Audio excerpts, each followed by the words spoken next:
Dende as opcións tradicionais ata a cociña internacional, cada vez son máis as alternativas que ofrecen os restaurantes para as persoas celíacas.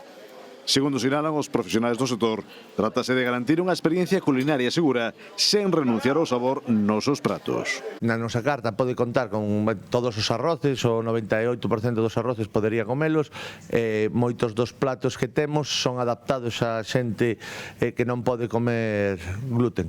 Teño unha sobrinha e unha cuñada celíacas e sí que é certo que hai sitios para todo, non? Pero non queda outra que irse adaptando. Entendo que un pouco máis de sensibilidade co tema sí que hai e falta fará que haxa máis aínda. Cada vez hai bastante máis concienciación con ese tipo de intolerancias bueno, sí que se nota que aumentou moitísimo nas cartas, nos restaurantes, na hostelería.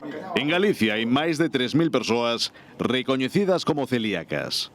Aínda que cada vez son máis os produtos e os menús adaptados, a día de hoxe a cesta da compra segue a ser máis cara para elas.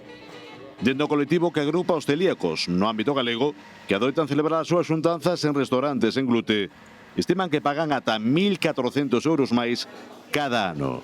E ao final é importante ter opcións para sair fora da casa a comer. Somos seres sociais, encántanos sair a comer fora da casa, mas en Galicia disfrutar comendo coa nosa xente e poder disfrutar dun menú seguro, sen glute e fora da nosa casa, para nos é moi importante. Están encantados. Eu lembro-me dunha pequena rapaza con celiaquía que chega aquí e di: ai mamá, que me sinto unha persona normal.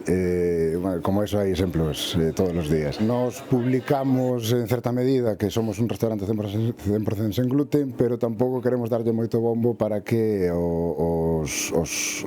xente que non ten problemas de celiaquía se atreva a ver, probar cousas sen saber que non ten gluten, porque ao final a diferencia non se nota se non o sabes. Ademais da celiaquía, existen outras doenzas que condicionan o benestar dos comensais, como é o caso das intolerancias alimentarias. Non provocan a reacción do sistema inmunolóxico como ocorre coas alerxias, pero sí a do sistema digestivo coas conseguintes molestias. En otras enfermedades, lo que tiene el paciente son molestias, y esas molestias no causan ningún proceso importante o tan crónico como el de la celiaquía. Si yo no tengo el enzima que digiere la lactosa, voy a tener una intolerancia a la lactosa. Pero la celiaquía es un proceso inmunológico crónico. Tocante ás alerxias, unha das principais preocupacións dos restaurantes é evitar as trazas de alérxenos nos pratos que preparan. De feito, a presenza de 14 delas son actualmente de declaración obrigada.